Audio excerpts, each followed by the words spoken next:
Bismillahirrahmanirrahim. Assalamualaikum warahmatullahi wabarakatuh. A'udzu billahi minasyaitonir rajim. Bismillahirrahmanirrahim. Alhamdulillahi rabbil alamin. Wassalatu wassalamu ala sayyidina Muhammadin afdhaliz zakirin wa sayyidish syakirin wa imamil mursalin wa khatamin nabiyyin wa ala alihi wa ashabihi wa man salaka tariqahum ila yaumiddin. Amma ba'd. Faqala rabbi shrah li sadri wa yassir li amri wa hlul 'uqdatam min lisani yafqahu qawli. Wa qala Allah ta'ala fil Qur'anil Karim wa huwa asdaqul qailin. A'udzu billahi minasyaitonir rajim. Bismillahirrahmanirrahim. Walau basatallahu rizqa li'ibadihi labaghaw fil ardi walakin yunzilu biqadarin ma yasha innahu bi'ibadihi khabirun basyir.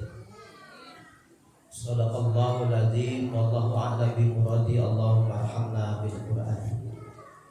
Puji syukur kita panjatkan kehadiran Allah Subhanahu wa taala yang senantiasa memberikan kita limpahan nikmat yang tidak ada taranya, terutama nikmat iman, nikmat Islam, kesehatan, nikmat kemudahan dalam ketaatan, juga nikmat-nikmat yang lainnya. Termasuk di sore hari ini adalah nikmat dari Allah, kita masih bisa melangkahkan kaki kita ke masjid ini, ke majlis taklim ini dalam rangka thalabul ilmi, dan ini adalah isyarat mudah-mudahan dari Allah. Langkah kita ke masjid ini adalah langkah kita menuju surga Allah Subhanahu wa taala nanti. Amin ya rabbal alamin. Salawat dan salam semoga senantiasa Allah limpahkan kepada junjungan kita Habibana wa Nabiyana Muhammad sallallahu alaihi wasallam, keluarganya, para sahabatnya, dan kita sekalian umatnya sampai hari kiamat. Hadirin jamaah Majlis Taklim Nurul Huda yang dirahmati Allah Subhanahu wa taala. Di awal saya mohon maaf telah menjadi wasilah tidak adanya pengajian di pekan sebelumnya. Apunten juga pekan sebelumnya. Insya Allah tetap dapat pahala. Kalau orang biasa puasa sunnah Senin Kamis, rutin Senin Kamis, kemudian dia sakit dalam kerutinannya itu, maka ketika dia sakit dan tidak puasa Senin Kamis, dia tetap dapat pahala. Hadis tentang itu sahih. Kalau orang biasa tahajud dan duha sejak muda sekarang, kemudian di hari tuanya sudah tidak kuat lagi sholat duha dan tahajud, mungkin rakaatnya jadi berkurang, tetap dia akan dapat pahala duha dan tahajud saat dia tidak bisa apa-apa lagi. Tidak berbaring di tempat tidur, nggak bisa duha lagi, nggak ingat lagi. Pahala duha terus akan mengalir, tahajud akan mengalir terus selama dia sakit sampai wafatnya. Itulah keberuntungan orang yang istiqomah dalam ketaatan. Gitu. Saat dia tidak bisa melakukan, pahala tetap dapat. Masya Allah.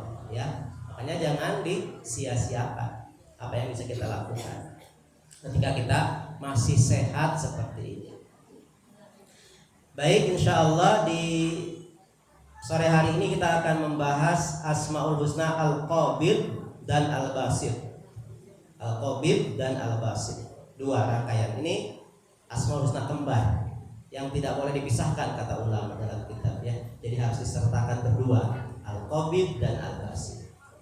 Sebelumnya seperti biasa kita lantunkan dulu zikirnya. A'udzubillahi minasyaitonirrajim. Bismillahirrahmanirrahim.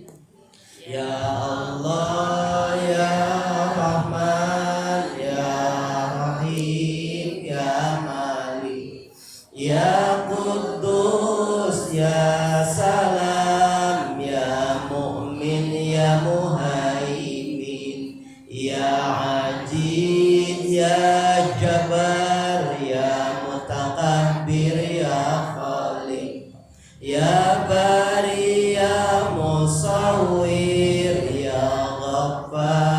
ya Qahar, ya Wahhab, ya Razzaq, ya Fatah, ya Alim, ya Qabid, ya basit ya khafid ya rafi' ya mu'iz ya mudhil ya sami' ya basir ya hakam ya adil ya latif ya khabir ya halim ya azim ya ghafur ya syakur ya ali ya kabir ya habib ya muqif ya hasib ya jalil ya karim ya raqib ya mujib ya wasi' ya hakim ya wadud ya majid ya ba'ith ya syahid ya haq ya wakil ya qawi ya matin ya wali ya hamid ya muhsi ya mubdi ya mu'id ya muhyi ya mumit ya hayyu ya qayyum ya wajid ya majid ya wahid ya ahad ya samad ya qadir ya muqtadir ya muqaddim ya muakhir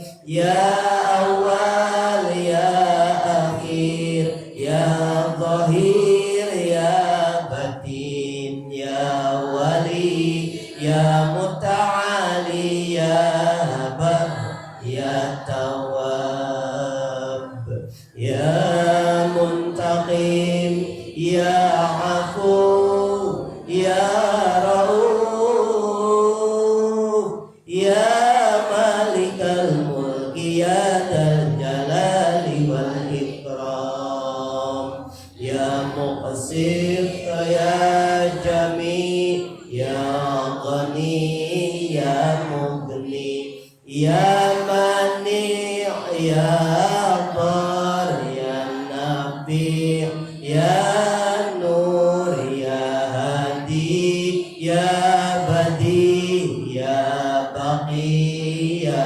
waris ya rashid ya sabur ya Allah ya Allah ya Allah. Alhamdulillahirabbil alamin. Di dalam hadis tentang Asmaul Husna yang dimaksud dengan man ahsaha dakhalal jannah walillahi is'atun wa tis'ina isman mi'atan illa wahidan. Allah mempunyai 99 nama, 100 kurang 1. Wa man ahsaha dakhalal jannah. Barang siapa yang ahsa masuk surga. Siapa yang ahsa? Di dalam pembahasan ini dulu waktu kita bahas ini, ahsa itu satu membilang, menghitungnya. Siapa yang menghitungnya dari 1 sampai 99 dia masuk surga. Siapa yang membacanya 1 sampai terakhir dia masuk surga. Siapa yang menghafalnya 1 sampai terakhir dia masuk surga. Siapa yang mengetahui makna kandungannya dia masuk surga. Kita sudah punya tiket dengan Asmaul Husna ini. Menghitung, membaca, memahami maknanya, dakhalal jannah. Hadisnya sahih. Ya, kalau hadis sahih itu berarti kita tentram hati kita. Pasti bukan hal yang iming-iming, bukan iming-iming tanpa akan terjadi, tapi benar. Seperti itulah janji Rasul, janji Allah melalui lisan Rasulullah Sallallahu Alaihi Wasallam. Al-Qabid dan Al-Basit, dua Asmaul Husna, min haqqi hadal ismi ayyuqrana bismihil basit wal qabid. Jadi harus selalu disertakan makna al-qabid dan al-basit. Asmaul Husna ini disertakan. Karena wasfuhu ta'ala bil man'i dunal atom, sehingga tidak menjadi sesuatu yang kehilangan, seperti al-man'i dan ato. Allah menahan dan memberi. Jadi kalau Allah al-qabid dipisahkan dari al-basit, itu akan maknanya berbeda gitu. Jadi maknanya itu kesannya negatif gitu. Seperti al-man'u dan al-ato, mencegah dan memberi, harus disatukan. Mencegah, memberi. Jadi antonim tapi harus disertakan. Karena mana al-qabid dan al-basit adalah asma Allah yang melengkapi keagungan asma-asmanya. Jadi harus ada dua. Dengan ada dua saja manusia banyak yang salah arti dengan al-qabid dan al-basit. Yang terasa itu al-qabid, al-basit yang terasa itu al-basit, al-qabid tidak terasa. Kenapa maknanya tidak terasa? Karena kita nih lebih terasa hati kita ketika susah, ketika senang. Senang. Ayam susah hirupna? Daya. Walaupun pahalanya besar, nggak mau. Walaupun Rasulnya kita sendiri doanya Allahumma ja'alna minal masakin, ya. Itu bagian dari orang-orang miskin, tapi kita nggak mau jadi orang miskin. Capek langsung. Capek sabarnya. Al-qabid dan al-basit ini sebenarnya dalam dalam Al-Qur'an Asmaul Husna ini, dua ini tidak banyak disebut oleh Allah. Al-qabid dari kata qabadha yaqbidu. Qabadha yaqbidu hanya 9 kali dalam Al-Qur'an disebut oleh Allah. 9 kali. Al-qabid 9 kali saja disebut. Al-basit dari basato yabsutu, kata Imam An-Nasafi rahimahullah ta'ala dalam kitab ini disebutnya 13 kali. Jadi al-qabid 9 kali, al-basit 13 kali. Maknanya apa? Summa al-qabdu fil lughah al-akhdhu wal bastu wat tawassu. Al-qabid itu makna asalnya menggenggam. Al-qabid menggenggam. Tetapi kemudian maknanya dalam Asmaul Husna ini menjadi al-qabid itu menyempitkan. Allah yang maha menyempitkan, memegang, menggenggam dan menyempitkan. Al-qabid. Al-basit maknanya at-tawassu, maknanya meluaskan. Makanya sepasang, al-qabid menyempitkan, al-basit meluaskan. Allah yang menyempitkan rezeki dan meluaskan rezeki kepada siapa saja yang dikehendaki. Gak peduli orang beriman atau tidak beriman, gak peduli, terserah Allah. Kadang-kadang orang beriman menjadi ujian, disempitkan rezekinya oleh Allah. Orang kafir diluaskan rezekinya. Ini diurang kalau kadang-kadang orang kafir. Beberapa orang muslimnya. Itu rahasia Allah. Al-qabid, al-basit, menyempitkan dan meluaskan. Ya, al-qabid dan al-basit. Wa annahuma min jumlati ma yujadu fi jamil asya. Setiap apapun ada al-qabid dan al-basit. Selalu ada al-qabid dan al-basit. Apapun. Apa coba yang tidak ada? Benda ini bisa sempit, bisa luas. Ini bisa sempit, bisa luas. Ini bisa sempit, bisa luas. Ini sempit kacamata teh tegenahan. Ini melegak teuing, megede teuing. Gitu. Setiap benda kata An-Nasafi ada. Yujadu fi jamil asya. Al-qabid dan al-basit ada dalam setiap perkara apapun. Seperti orang pakai baju. Apakah setiap pakaian longgar terus? Enggak. Orang kamu enak eta kebiasaan COD. COD gitu ya. Datang teh lutik teuing gitu. Gede teuing. COD. Resiko ada COD mah kan tadi cobaan. Hitung-hitungan lingkar leher, lingkar dada kayak gitu kan, tinggi badan, umur gitu. Langsung orang COD. Hari teh detik teuing. Jadi lebaran. Nah itu maknanya seperti itu ya. Jadi ada dalam setiap hal pasti ada.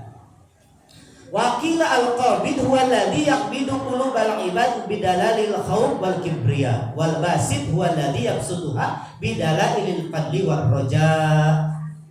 Al-qabid akan terasa di hati hamba berkaitan dengan apa? Adanya rasa takut kita kepada Allah dan adanya kesombongan Allah kepada makhluk. Allah itu zat yang maha sombong, pantas untuk sombong karena kekuasaannya tak terbatas. Mun urang sombong teu uyahan. Teu bogana naon oge. Mana lu punya kita enggak ada. Punya Allah semuanya. Buktinya kalau kita meninggal ditinggalkan semuanya. Pas bangun di padang mahsyar kita tiupan yang kedua di padang mahsyar ya. Setelah Isra Mi'raj kedua kita bangun enggak pakai apa-apa. Telanjang. Tandanya apa? Enggak punya apa-apa. Badan pun bukan punya kita gitu. Ya, jadi ada dua yang akan membuat kita jadi menyempit hati kita dengan rasa takut kita kepada Allah. Merengket hati orang. Dengan keagungan Allah dan kesombongan Allah kita merengket hati kita, menyempit al-qabid. Jadi kita makanya orang kalau tidak punya rasa takut kepada Allah dia akan melebar, akan tidak punya kendali gitu ya, hatinya tidak akan bisa menangkap sinyal-sinyal gitu. Dia akan melebar. Tapi ketika menyempit, merasakan rasa takut kepada Allah dan dia akhirnya ajrih, hudu, tawadu, menyempit itu, hudu, tawadu menyempit. Ya Allah ampuni aku. Tapi kalau tidak punya rasa takut, dia akan melebar, sombong, takabur, merasa masih sehat. Jadi engkewe lah ibadah mah kolot. Memangnya yakin sampai kolot? Enggak ya, enggak. Itu al-qabid, terasanya dalam rasa takut dan kesombongan Allah Subhanahu. Wal basit huwa alladhi yabsutuha bidalailil fadli war raja. Al-basit akan terasa di hati hamba dengan karunia Allah, al-fadl, karunia Allah, anugerah dari Allah. Dan ar-raja, harapan. Itu, harapan. Kita akan meluas hati kita. Walaupun kita pendosa, kalau ingat kemahamurahan Allah, karunia Allah yang maha besar, hati kita akan melebar. Melebar itu punya harapan. Saya pendosa, tapi kalau mendengarkan ada ustaz yang menjelaskan Allah itu maha rahman, maha rahim, Ghaffar, Ghafur, Tawwab. Siapapun yang berdosa seluas lautan, kalau tobat kepada Allah dengan tobat nasuha, akan diampuni oleh Allah. Innallaha yaghfiru dzunuba jami'a, kata Allah dalam Al-Qur'an. Sesungguhnya Allah akan mengampuni semua dosa. Semua dosa itu akan meluaskan hati kita, punya harapan, tidak putus asa dari rahmat Allah Subhanahu wa taala. Pendosa seperti apapun ketika datang kepada Allah, kemudian khudu dan tawadu, bertobat, pasti diampuni. Kecuali dosa syirik kalau terbawa mati. Innallaha la yaghfiru ayyushraka bihi wa yaghfiru ma duna dzalika liman yasha. Yang kedua, ar-raja, harapan itu muncul ya. Ar-raja itu akan meluaskan hati. Al-basit, terasa al-basitnya Allah kalau kita memahami Allah itu adalah zat yang maha pengampun. Jadi kita penuh harapan. Itu Allah itu zat yang maha besar karunia-Nya. Itu. Siapapun pendosa ketika bertaubat pasti diampuni oleh Allah Subhanahu wa taala. Nah itu al-qabid dan al-basit. Wakila al-qabid huwa alladhi yaqbidu arwah anil asbah indal mamat. Al-qabid adalah zat yang menggenggam ruh kita saat kita akan meninggal dari godaan syaitan. Asbah, ayat syaitan. Jadi orang beriman kalau meninggal seperti Imam Ahmad bin Hambal itu ketika mau meninggalnya dalam riwayat itu didatangi setan, digoda supaya kufur.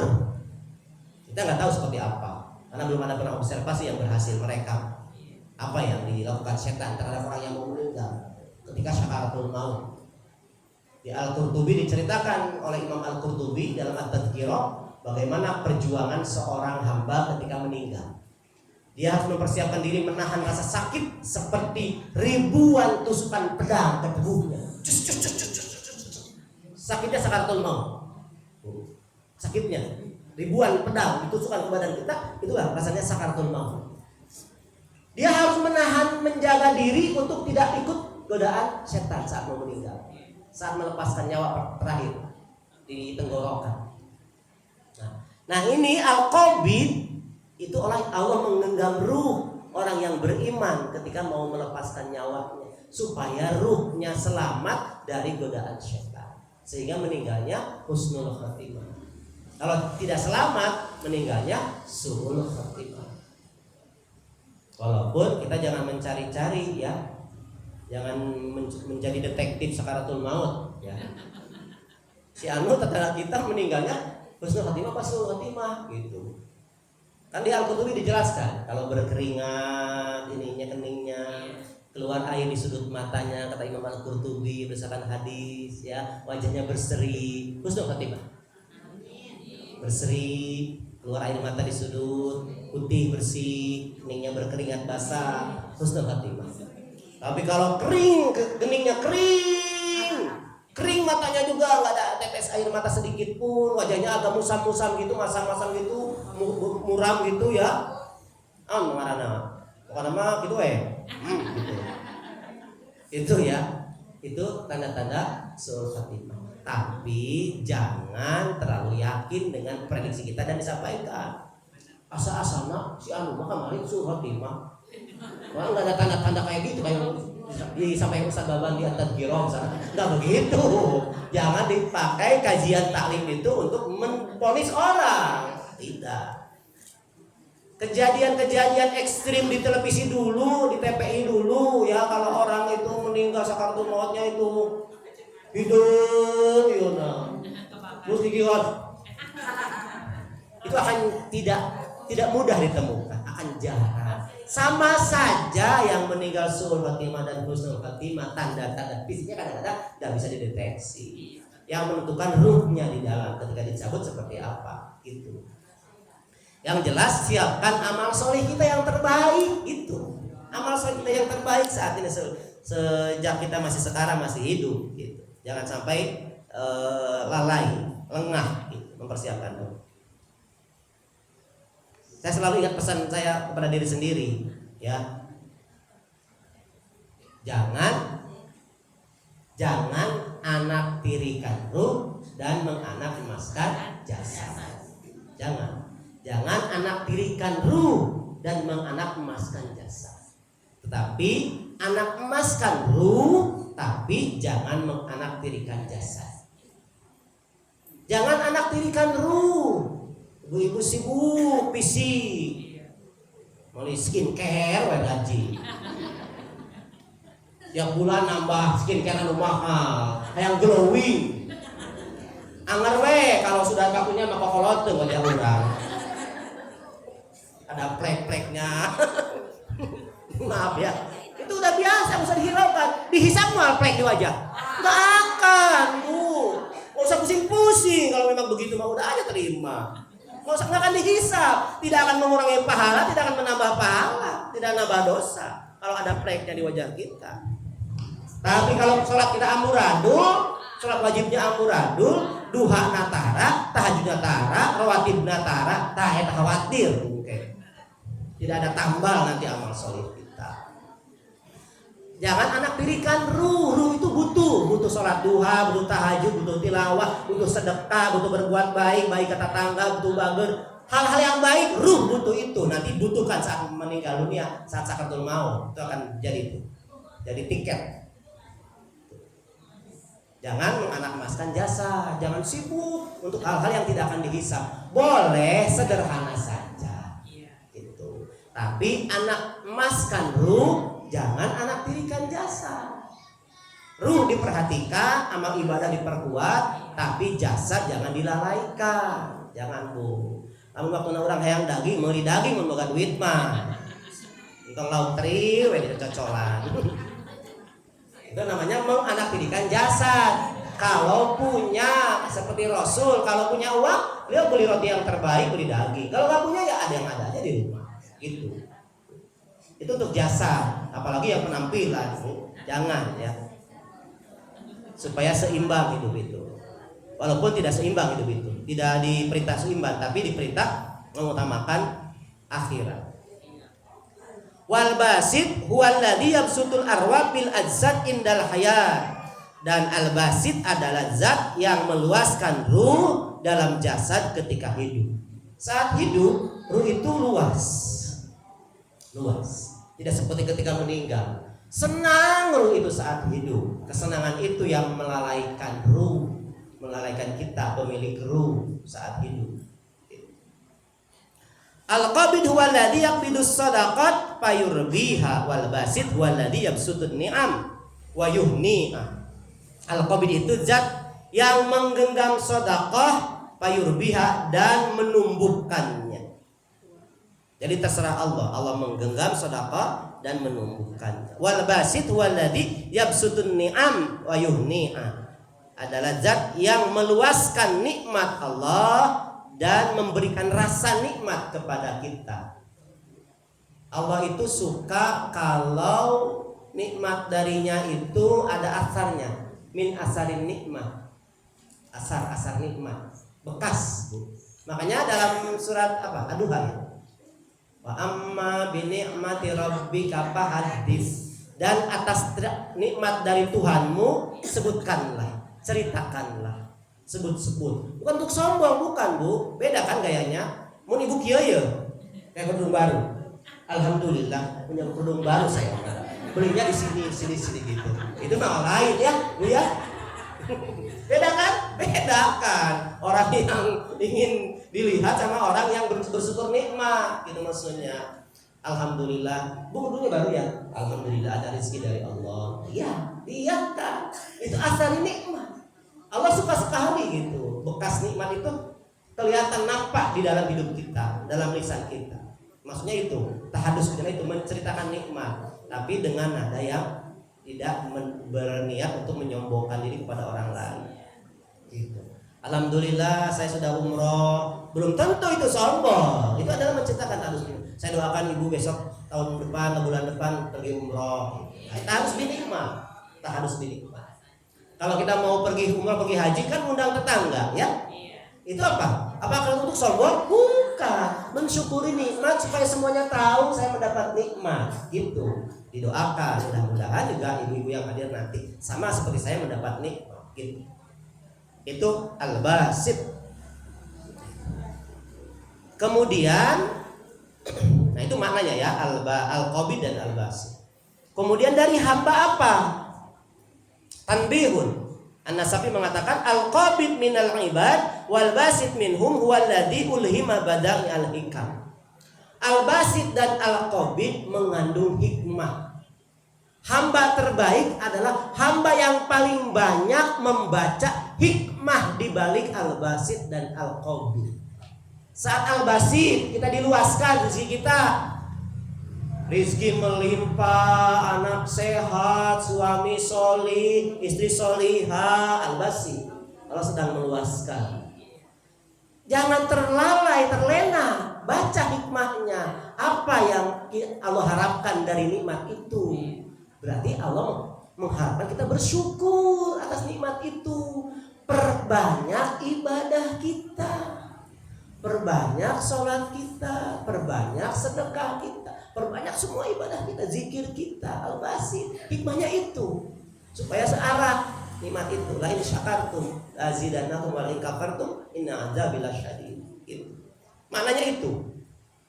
Hikmah yang kedua al-qabid. Allah menyempitkan. Kita sakit, punya utang belum kebayar, itu boga duit yang beli beas, misalkan Al-Qabid. Apa hikmahnya?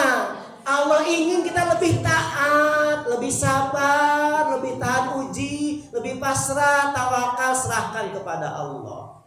Kata Imam Asy-Sya'rawi dalam Tausiah Tanbihnya, kita sering ibu-ibu nutus umroh, haji atau kemana ya pelesiran. Ketika naik pesawat, walaupun sieun-sieun, tapi kan merasa aman ya.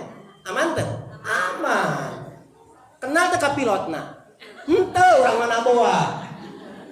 Henteu, teu apa? Kenapa yakin sama pilot yang belum kita kenal? Barangkali pilotnya tukang nundutan kali. Nundutan kita gitu. Yakin aja, duduk nyaman kita berangkat umroh. Padahal teu apal pilotna, kumaha kualitasna, segala macam teu apa. Tapi tenang we, nyerahkeun ka pilot, abdi mah geus diuk nyaman. Datang dahar, teu inget cilaka moal nya, kumaha nya tabrakan moal nya. Henteu, hayu we dahar ponyo. Warung kene geus datang deui tak dahar di pesawat gitu. Warung kene datang deui gitu, Bu. Dong kaget mun umrah mun haji. Warung teuing urang. Padahal tidak kenal sama pilotnya. Sama seperti sama Allah harusnya. Kita mah kenal sama Allah. Kenapa khawatir? Kenapa jadi galau dengan hidup, dengan masa depan? Enggak jangan. Dengan pilot aja kita tidak galau, mempertanyakan kualitas dia. Dengan Allah kita lebih tidak galau. Oh Allah pemilik alam semesta, kita mengenal Allah Rahman dan Rahim. Seperti itu. Jadi kita kalau memahami itu akan tidak masalah dalam hidup ini. Ya, tidak akan masalah. Mau al-Qabid, mau al-Basit yang kita rasakan dalam hidup tidak masalah. Hikmahnya pasti ada dalam hidup. Hikmahnya pasti ada. Hikmah ketika kita hidup dalam genggaman al-Qabid, disempitkan oleh Allah dengan banyaknya musibah, penderitaan, segala macam. Allah ingin hikmahnya itu kita lebih dekat dengan Allah, lebih sabar, lebih ridho, tawakal kepada Allah, pasrah kepada Allah Subhanahu wa taala. Itu hikmah meneladani al-Basit dan al-Qabid. Wa a'lama bi a'lamiha lil umam. Tarotan yabsutu qulubahum bima yudzakiruhum min ala ilahi ta'ala wa na'mai. Kita itu kadang-kadang diluaskan hati kita karena nikmat Allah dan berbagai macam karunia dari Allah Subhanahu wa taala. Luas hati. Hatur nuhun ya Allah, hatur nuhun ya Allah. Terima kasih ya Allah, syukuruka ya Rabbi. Luas hati kita. Tetapi jangan lupa kata nasafi tarotan yakbidu bima yundiruhum min fununi azabi wa bala'i. Kita juga sering disempitkan oleh Allah hati kita karena adanya